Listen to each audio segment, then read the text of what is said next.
En nombre de Jesús se lo pedimos y decimos todos amén.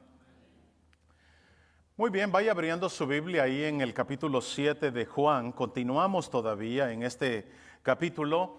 Estamos ahora, por decirlo así, entrando en la última fase del ministerio del Señor. De la fase que lo lleva hasta la cruz. Pero qué maravilloso, amén. Tenemos que darle gracias al Señor porque nada de esto lo hace perder su enfoque. Y podemos ver que aún con todas las amenazas, aún sabiendo Él todo lo que le espera, la palabra del Señor me dice de que Él todavía sigue enfocado y buscando y salvando a aquellos que se habían perdido. El Señor sigue todavía. No como estos líderes que hemos estado viendo, ellos no les importaba que las personas se perdieran. Y el Señor lo dijo cuál era la razón. No les interesaba porque el amor de Dios no estaba en ellos. ¡Qué tremendo! Para los que no han estado, ¿verdad? No han seguido la lectura en este capítulo, déjeme ponerlo un poquito al día. Hasta el momento, en este capítulo hemos visto cómo el odio al Señor ha ido progresando, ha ido aumentando. Hemos visto, qué triste, que hasta la misma familia no cree en Él. La misma familia, sus mismos hermanos han dudado. Y qué maravilloso que aún cuando el Señor experimenta todo este rechazo, no lo rechaza, sino que Él sigue afanado, voy a usar esa palabra con Él sigue insistiendo, presentando algunas razones para que estas personas crean en sus afirmaciones. Una de ellas, ¿verdad? Vimos de que Él da a conocer de dónde viene su conocimiento, toda aquella sabiduría, toda aquella autoridad. Él dice que aclara que no es de Él mismo. Él dice, mi doctrina viene de aquel que me envió, de mi Padre. Maravilloso porque está aclarando que su sabiduría no viene de una fuente humana, viene desde arriba del cielo. Ahora también vimos que el Señor, lo que decía al principio, que Él dice que solo aquella persona que se acerca a Él con el deseo de hacer la voluntad del Padre, es a ellos a quien Dios les va a revelar su palabra. Solo aquellos que vienen con la intención de arrepentirse y no otra, son los que Dios va a tratar. Y dijimos que son a esos los que el Padre ya ha empezado a atraer con cuerdas de amor, como usa el profeta. Es a ellos a los que les ha abierto el entendimiento. Y lo hemos dicho, ¿verdad? Por eso es que usted ve, voy a usar esta palabra, fenómenos en la iglesia, donde uno o el maestro, el predicador, puede estar dando un mensaje maravilloso. Y puede ver a una persona que se quebranta completamente y la otra bostezando. Así es este asunto.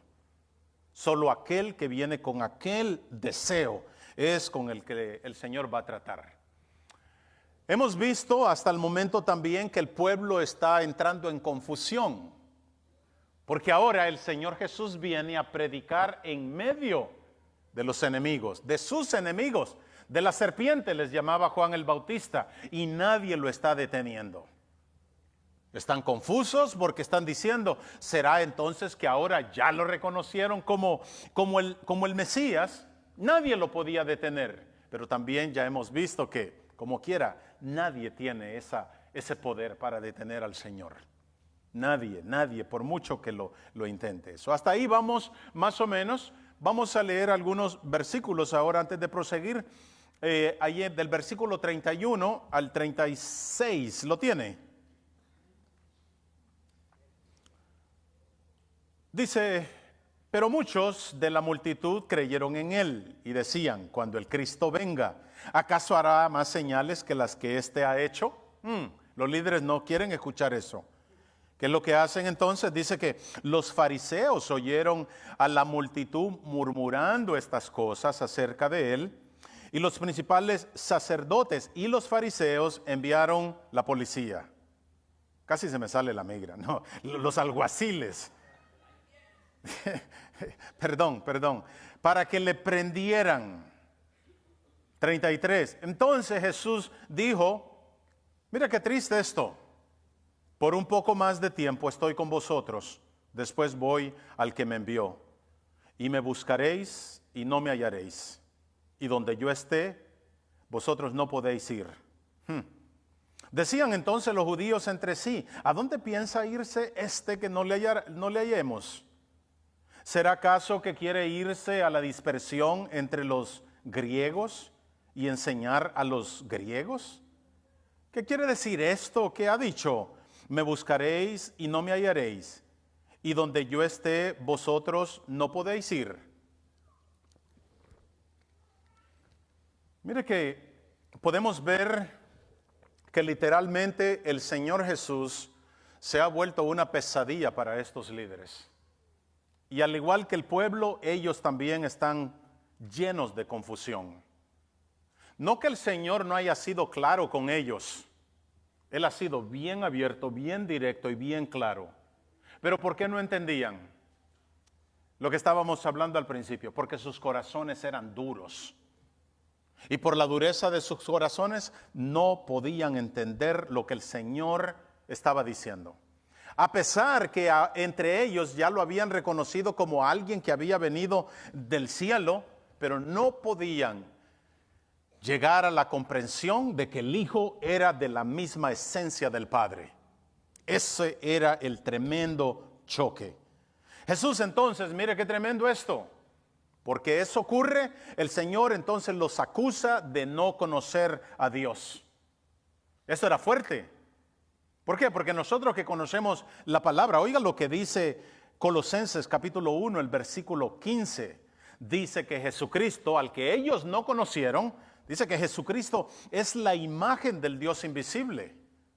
El versículo 16 dice, porque en Él fueron creadas todas las cosas, las que hay en los cielos y las que hay en la tierra, visibles e invisibles, sean tronos, sean dominios, sean principados, sean potestades, todo fue creado por medio de Él y para Él. Y el que no reconociera esta gloria en el Señor Jesús es una persona, de acuerdo a la acusación del mismo Señor, esa persona está perdida o no conoce a Dios. Y qué ironía que ellos, el pueblo de Israel, no le conocieran. Porque lo hemos visto en la palabra, que el Señor tenía un trato especial con ellos y los había designado a lo que Dios mismo le llamaba la luz de las naciones.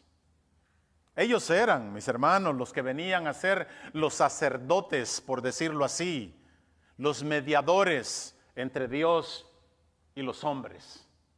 A ellos se les había dado ese privilegio, esa responsabilidad, tenemos que ponerlo de esa manera.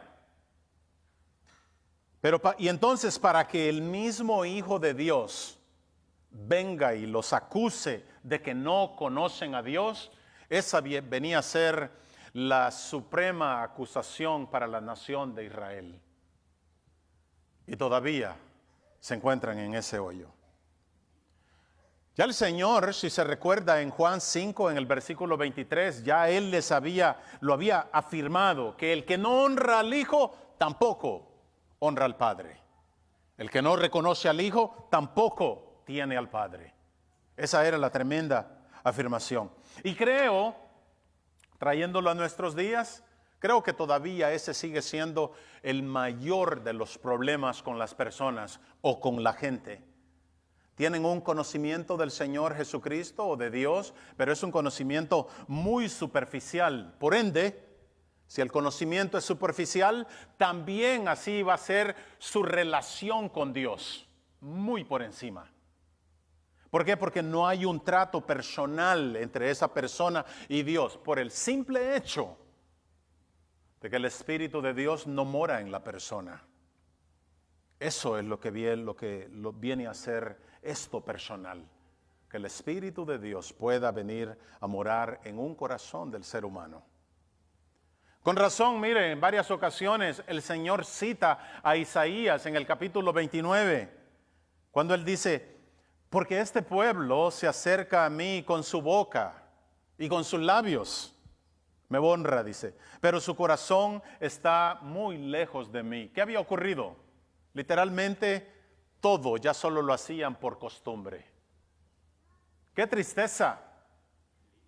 Y ojalá que nosotros nunca lleguemos a ese punto de simplemente hacerlo como algo más que nosotros tenemos que hacer. Debe de existir un deseo profundo en nuestros corazones de querer, no solamente en este lugar, sino en todo lugar, de nosotros adorar a nuestro Dios con todo lo que decimos, con todo lo que hacemos. ¿Por qué no? Con todo lo que vemos y oímos.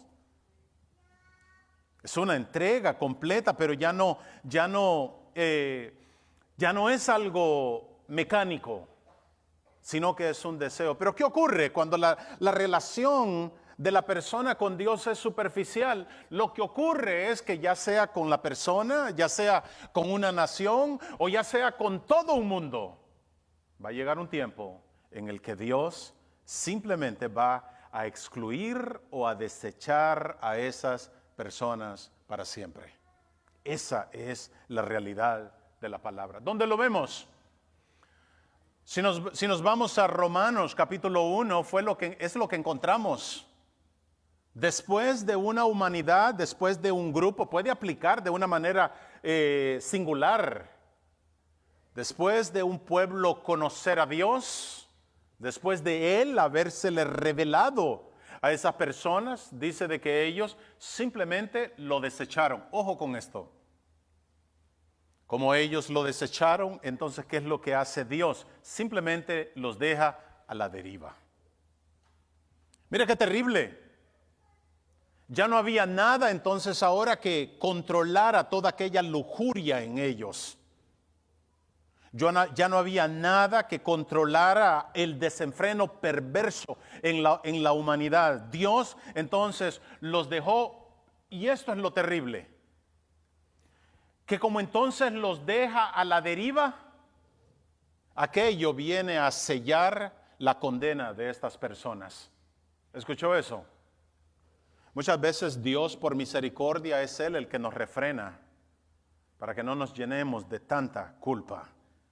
Y qué terrible, mire, de que cuando una persona se rebela abiertamente contra Dios, Dios Él tiene el derecho, Él puede cerrarles las esperanzas para que esa persona se salve. Vuelvo a decir esto. Cuando una nación se rebela ya abiertamente con Dios o contra Dios, Dios tiene todo el derecho para cerrar toda oportunidad para que esa persona o esa nación se salve. ¿Dónde lo vimos?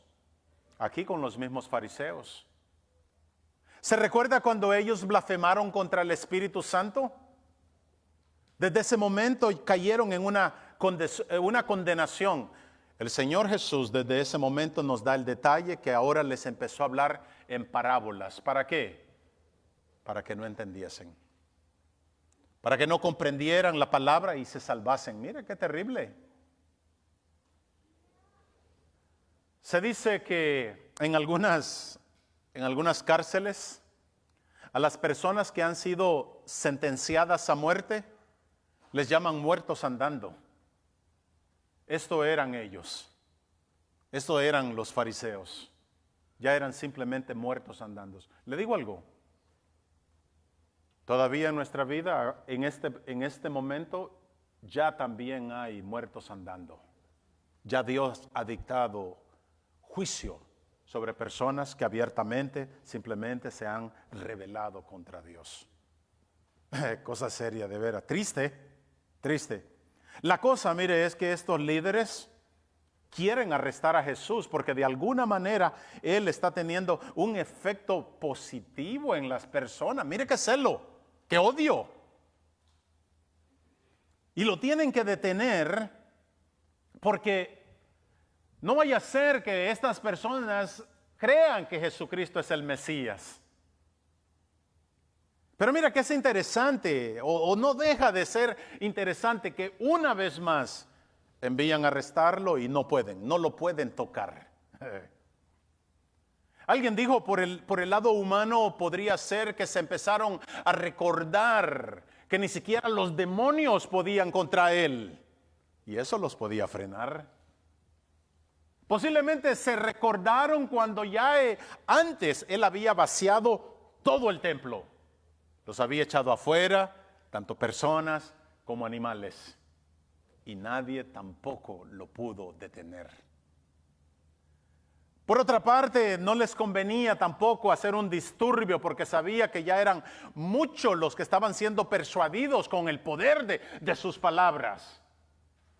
Y no les convenía, especialmente para el negocio, para la fiesta. Pero eso, mire, eso es solo especular por el lado humano. Pero por el lado divino, que es donde la palabra nos da información, Juan dice que no lo pueden tocar, hablando el mismo Señor Jesús, porque todavía su tiempo no ha llegado. Y eso es maravilloso. Quiere decir que de alguna manera estas personas estaban siendo retenidas por un poder divino. De alguna manera estaban siendo controladas por ese mismo poder. El poder o la mano invisible de Dios. Él todavía seguía en control.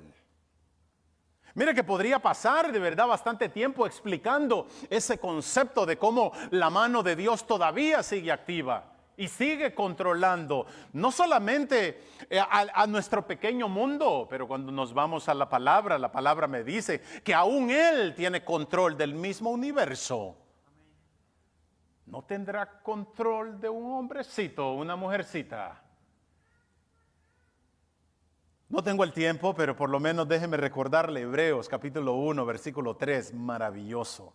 Dice que Jesucristo mismo es el resplandor de la gloria de Dios y la imagen misma de su sustancia, y quien sustenta todas las cosas con la palabra de su poder. Él tiene la autoridad. Siempre lo digo, estas son las cosas que nos deben de emocionar a nosotros como hijos de Dios.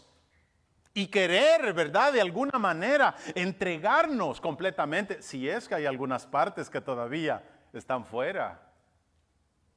Pero hay tanta razón para nosotros servirle a Dios con esa pasión. Pues los líderes, a pesar de que tienen, ¿cómo lo podríamos poner? Sed de la sangre del Señor. Tenían odio contra Él. Había una restricción que todavía lo seguía dominando. No lo podían tocar a menos que Dios se lo permitiera. Hermanos, esto todavía aplica para los hijos de Dios también. Es Dios quien está en control de nuestras vidas. A mí me encanta que de manera tan sencilla en Mateo capítulo 10, el Señor Jesús dice que aún los cabellos de nuestra cabeza están contados. O como lo pone Juan, Juan dice que con alguno de nosotros va a batallar menos, ¿verdad? Para contar los cabellos. Pero el punto, lo que está queriendo decir es que aún en las cosas que parecieran insignificantes, nuestro Dios está en control. Esa es una confianza para los hijos. Pues en el versículo 31, si todavía tiene su Biblia, dice que ya empezaba a ver de parte de la gente una inclinación hacia Jesús. Los celosos estaban molestando. ¿Por qué era la inclinación? Bueno, hasta el momento debe recordar algo. Ninguna de esas personas había visto un milagro, jamás. Y ahora aparece el Señor Jesús haciendo todo tipo de milagro. Estaban creyendo algo de Él, pero creo que todavía era la misma fe o la misma manera de creer que encontramos allá al final del capítulo 2 de Juan. Qué triste. Creyeron en el Señor Jesús, pero el Señor Jesús dice que no se fiaba de ellos, no confiaba en ellos, porque Él sabía lo que había en su corazón. ¿Qué pasaba? No lo amaban. Eso era. Qué triste, ¿verdad? Cuando empezamos a dudar de una persona y no tiene la capacidad de la persona vernos a los ojos, porque sabe que hay algo que está escondiendo. El Señor no necesitaba que nadie lo viera a los ojos. Podía ver directamente lo que había en el corazón. Y su corazón, es lo que dijo Isaías, estaba tan lejos de él. Una fachada por encima. Qué triste, porque eso es lo que hemos visto, amén, y lo que enseñamos constantemente, que no se trata de creer o de solo creer que Jesús tiene el poder, porque lo tiene. Los demonios saben que lo tienen y tiemblan, ¿verdad? Se trata de creer que el Señor Jesús es el dueño de todo y de todos. Y se trata de entonces también doblegar nuestras vidas a ese señorío. Es hasta ahí cuando entonces vamos a empezar a complacer a nuestro Dios, porque es un reconocimiento total de quién es Él. Él lo sabe. Lo que estas personas tuvieron fue simplemente una fe temporal, muy común todavía. Durante las cosas estén bien, mi fe con Dios está bien. Una fe circunstancial. De acuerdo a las circunstancias, porque allí en el versículo 31 nada indica que la fe de ellos era una permanente y otra salvadora. Nada, qué triste. Pero como los líderes entonces se preocupan, ¿verdad? Que ellos vayan a reconocer al Señor Jesús como el Mesías, allí en el versículo 32, mandan a los alguaciles a que lo arresten. Aunque nos dice, ¿verdad? Después de ahí de que no pudieron. Un escritor dice de que lo más posible es que fueron neutralizados por la palabra que salía de él, de su boca. Quedaron neutralizados, no pudieron hacer nada. Y como regresan, ¿verdad? Con las manos vacías, cosa que no era aceptable. No con las leyes de esos tiempos. Oh, es que me falló. ¿Cómo que le falló? Como llegaron sin el Señor, entonces ellos empiezan a decirle, oh, ustedes también entonces ya han sido engañados. Mire qué terrible. ¿Cómo lo veían ellos, los líderes, a las personas? Que toda persona que creía en el Señor Jesús, una era engañado y otra estaba bajo maldición. Ahí lo ve por el versículo 42. Todavía en nuestros días. Oh, tú eres uno más de esos locos. A veces les digo, sí, yo soy. Pero entonces, en el versículo 33 ocurre algo que es que si no le ha puesto al resto, no le ha puesto atención a todo lo que ha hablado, yo quisiera que en verdad nos llevemos esto. El versículo 33 y el 34. El Señor habla de nuevo. Y lo que dice deja bastante intrigados a estos líderes. Algo les impacta y el Señor dice, todavía un poco de tiempo estaré con vosotros e iré al que me envió. No termina ahí, mira el versículo 34. Y me buscaréis y no me hallaréis, y a donde yo estaré, vosotros no podréis venir. Yo quisiera que estas palabras resuenen también en nuestros corazones, en nuestros oídos. A estas personas les resonaron porque vea que en el versículo 33, 36 vuelven a preguntar. Están completamente intrigados. ¿Qué significa esto que dijo? Que me buscarán y no me hallarán, y donde yo estaré, ustedes no pueden estar. Mire qué terrible que en vez de humillarse e ir a aquel que conoce todas las cosas, empezaron a especular. ¿Será que se va a ir con los griegos, con esos gentiles? Desafortunadamente es muy común, eso sigue todavía ocurriendo. En vez de las personas venir a la palabra de Dios, que es donde es la única fuente que todavía puede contestar aquellas preguntas que deberían de ser contundentes en el ser humano. Es en la palabra de Dios donde encontramos respuestas. ¿Cómo cuáles? Sencillas. Todo ser humano se debería de preguntar, ¿de dónde yo vengo? Todo ser humano se debería de preguntar qué es lo que estoy haciendo en este mundo. Todo ser humano se debería de preguntar y después que muera, ¿a dónde voy? La palabra nos da respuestas de todas estas cosas. Pero mire que ese concepto de que lo van a buscar y no lo hallarán es un concepto muy marcado en las Escrituras. Si usted le diera highlight a todo, le prometo que encontraría una y otra de estos, de la manera como Dios habla específicamente de este concepto, de que lo van a buscar y no lo van a hallar, tanto en el Nuevo como en el Antiguo Testamento. Bueno, ya desde Génesis, en el capítulo 6, ¿se acuerda? Desde allá del principio, el Señor mismo, Él hablando, dice, porque no contenderá mi espíritu con el hombre para siempre. ¿Qué está queriendo decir? Que va a llegar un día donde su gracia se va a detener. Donde su gracia se va a acabar, mis hermanos.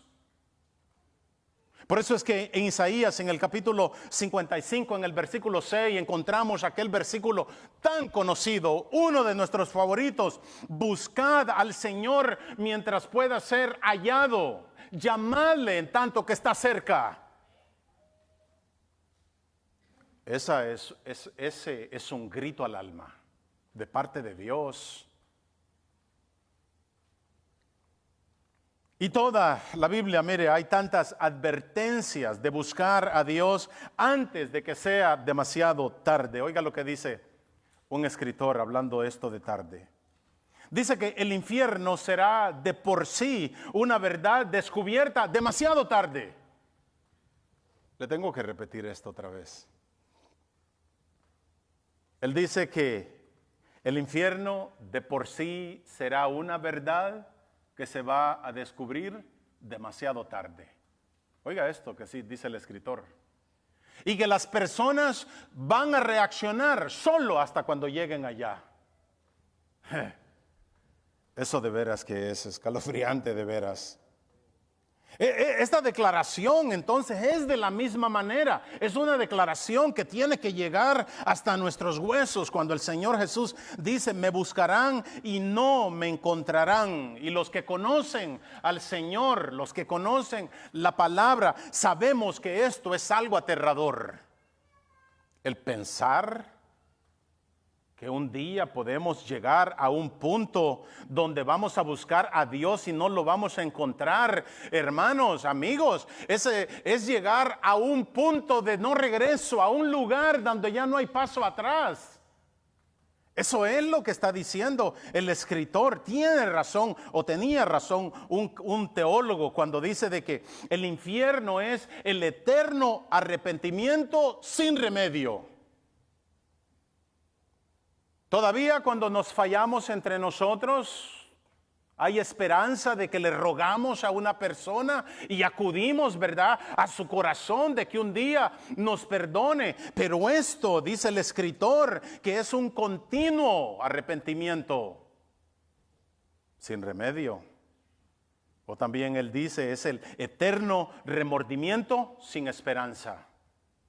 Ahí se acabó. ¿Por qué? Porque el mismo Señor Jesús dice de que es un lugar donde ni el llanto ni el crujir de dientes va a terminar. ¿Por qué? Tanto por el dolor y también por el horror que está sufriendo la persona o experimentando la persona. Por eso se dice de que el infierno no es un lugar donde se olvida a Cristo, dijo un escritor, sino es un lugar donde ahora Él ya no está. Es un lugar donde ahora Él ya no va a estar dispuesto, no va a estar disponible para nuestro clamor. Por eso es que el Señor, mire, tiene razón lo que les está diciendo, con lo que le está diciendo a estas personas. Dice, donde yo estaré, ustedes no podrán venir. ¿Sabe por qué, mis hermanos? Porque ellos ya habían sido excluidos de la presencia de Dios y para siempre. ¡Qué terrible! Y mire que esto es lo traemos a nuestro tiempo. Yo creo que el pensamiento peligroso de todas las personas y común es de que todas se sienten buenas y que el infierno no es para ellos y que todas van a ir al cielo. Pero esta declaración del Señor Jesús aquí es para indicar que el cielo no es para todos. Esa es una cruda realidad, no lo es. Ahora, notemos de que el Señor aquí hace esta advertencia a dos grupos, obviamente, ahí los vemos. ¿Quiénes son? La advertencia es, o la está haciendo para aquellos gobernantes o para aquellos que odian a Jesús hasta la muerte. Y podríamos decir, no, esos tremendos se lo merecen. Pero también la advertencia está haciendo para la gente general que simplemente están confusos acerca de Jesús. Es decir, mire que aunque los grupos se presentan con diferentes motivaciones al Señor o vienen hacia Él, la sentencia, dijo alguien, es la misma para los dos grupos. Porque como lo pusiera alguien cuando se trata ya sea de la gente común o ya sea gobernantes o ya sea de la alta, la condenación es igual para todos. La condenación, dijo alguien, no divide a las personas por clase. La condenación es igual para todos. Podemos decir entonces de que las llamas del infierno caerán sobre aquellos que odian al Señor de una manera abierta, de una manera expuesta, pública. Pero también las mismas llamas son para aquella persona que simplemente todavía no se ha decidido por Jesús. Esa es la realidad que estamos viendo aquí. Mire, mi hermano, y es desgarrador y triste de verdad cuando Jesús dice, por un poco más de tiempo estaré con ustedes. ¿Nunca ha estado en una relación que se está terminando? Y le dice y amenaza a la persona, está bien, solo un rato más me vas a aguantar. Eso era lo que tristemente estaba diciéndole el Señor. No hay odio en sus palabras, tengo que aclarar eso. No. Hay una completa serenidad en las palabras del Señor. Con toda seguridad hay tristeza. Eso lo sabemos de nuestro Señor Jesús. Y lo ha dicho a través de las Escrituras. Es como estarle diciendo a ellos, un poco más y ya no van a lidiar conmigo. Un poco más y ya no voy a seguir insistiéndoles. Me gusta que el apóstol Pablo dice de que cuando presentemos el Evangelio, así como lo presentaba él con aquellos rebeldes corintios, nosotros hemos venido, dice, como rogándoles. Está bien. Sigamos rogando. El Señor lo hizo. Y lo hizo hasta el último momento. Mire qué tristeza, qué patetismo, dijo alguien ahí. Qué conmovedor. Dios amando a un mundo que lo ha rechazado, a un mundo que lo ha odiado y igualmente a una nación que lo desprecia. Y lo amó hasta el final. Pero en verdad nosotros sabemos que hay agonía en el corazón de Dios. Él lo ha manifestado en varias ocasiones. Mire cómo lo pone Ezequiel 33, el versículo 11. Vivo yo, dice el Señor, que no me complazco en la muerte del impío, sino que el impío se aparte de su camino y viva. Pero ellos no quisieron. Y unas décadas después, la historia nos dice que vinieron los romanos, invadieron todo Jerusalén, mataron a cientos y cientos de israelitas, de judíos, literalmente los masacraron. Un escritor dice, posiblemente entre los que sobrevivieron se acordaron de las palabras del Señor, que Él mismo había profetizado esto. Y lo quisieron buscar a lo mejor y ya no lo encontraron. Tuvieron la intención posiblemente de ir donde estaba el Señor, pero ya no podían, porque habían sido desechados para siempre. Porque a donde Él iba con el Padre, ellos no cabían. Él dijo, yo conozco que en ustedes no hay amor de Dios. El amor del Padre no está en ustedes. Qué triste. Y para donde yo voy, al cielo, ellos no podían entrar. Sí, el Señor tenía razón. ¿Sabe que esto de que me van a buscar y no me van a encontrar, el Señor todavía lo sigue llevando hasta el próximo capítulo, el capítulo 8? Si ve el versículo 21, ya en el 21 ya está dando detalles más específicos. ¿Por qué va a ser? Ya lo hemos leído, dice, yo me voy y me buscarán, pero en vuestro pecado morirán. Por lo tanto, a donde yo voy, ustedes no pueden venir. Mire qué terrible. Su pecado era simplemente el no haber creído en Él. Eso fue. No fue tanto el montón de pecados. No, fue por no creer en Él. Porque el creer en Él fue lo que los pudo haber salvado de todo el historial. Nos ha salvado a nosotros. Qué tristeza de veras.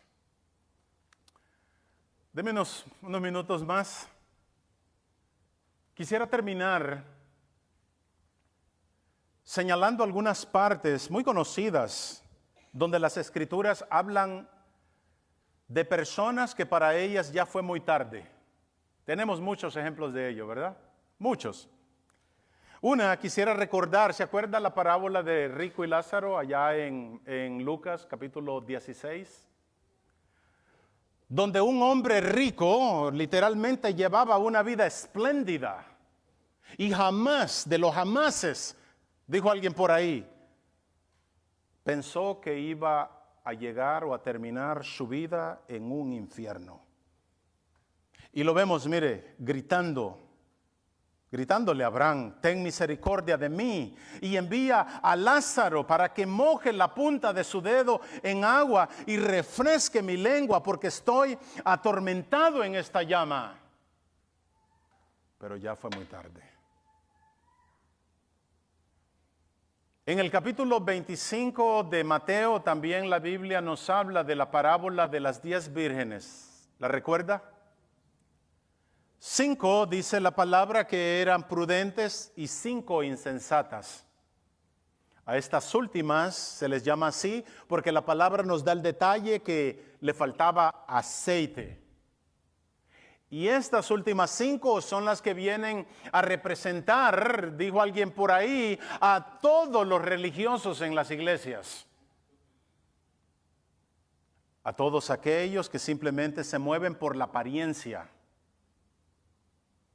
Estos son, de acuerdo a lo que vemos en la parábola de las 10 vírgenes, son aquellos que presentan una buena fachada delante de los demás, una buena fachada religiosa y saben también llevar su vida moral, intachable. Pero lo que el Señor dice es de que cuando llegó el novio, la puerta se cerró y ellas se quedaron. ¿Por qué? Porque en ellas no había amor hacia Dios. No había amor de Dios en ellos. En otras palabras, ellos no eran de los suyos. Ellos no eran los verdaderos creyentes. Qué triste. Creo que las personas se confunden por el hecho, por el simple hecho que como la mayoría de la humanidad no buscan a Dios o no quieren nada con Dios, ellas piensan de que Dios no puede enviarlas al infierno porque son demasiadas. En otras palabras, aplican que la mayoría de votos manda. Pero cuando nos vamos a la palabra, jamás ese ha sido el estándar de Dios para dictar o retractar su juicio. Su estándar siempre ha sido su misma ley. Y cuando la ley es quebrantada, entonces Dios, ¿qué es lo que hace? Él dice que tiene que haber justicia. Siempre ha sido ese su estándar. ¿Dónde lo vimos? ¿Se acuerda en el diluvio?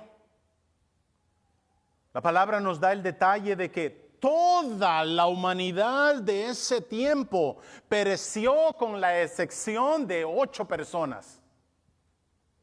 Todos.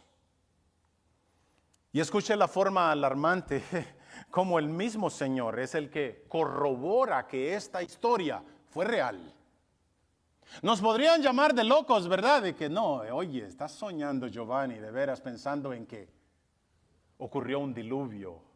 Pero es el mismo Señor el que viene a decir, no, Señor, esto es un hecho real. Y lo usa para traer advertencia contra las personas. Vea cómo lo pone ahí en Mateo, en el capítulo 24, el versículo 38, que dice,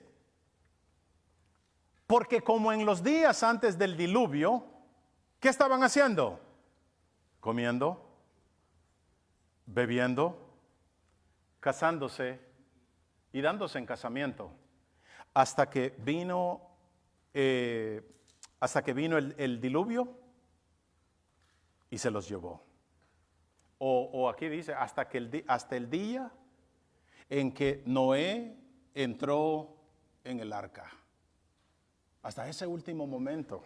Ve el versículo 39 ahí en Mateo 24. Y no entendieron, dice, hasta que vino el diluvio y se los llevó a todos. Y luego añade la misma advertencia. Así será también la venida del Hijo del Hombre. Hermanos, esto es terrible.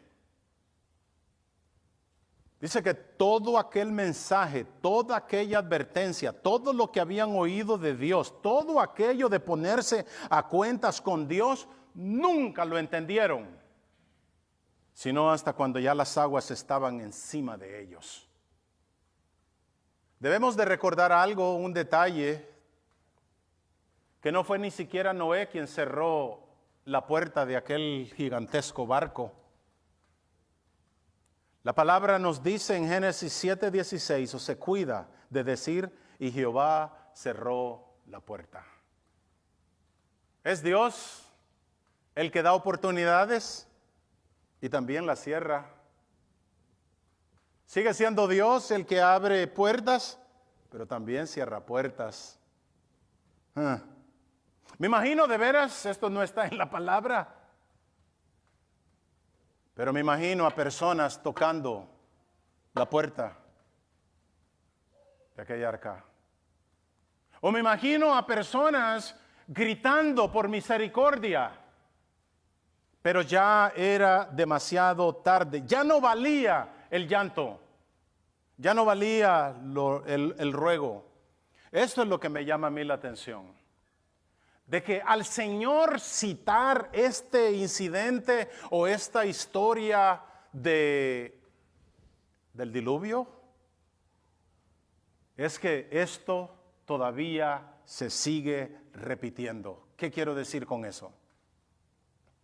Que todavía se sigue repitiendo en que muchas personas van a llegar a un punto de su vida donde van a creer que pueden todavía encontrar a Dios y ya va a ser demasiado tarde. ¿Por qué? Porque ya van a estar excluidos de una manera permanente del mismo cielo.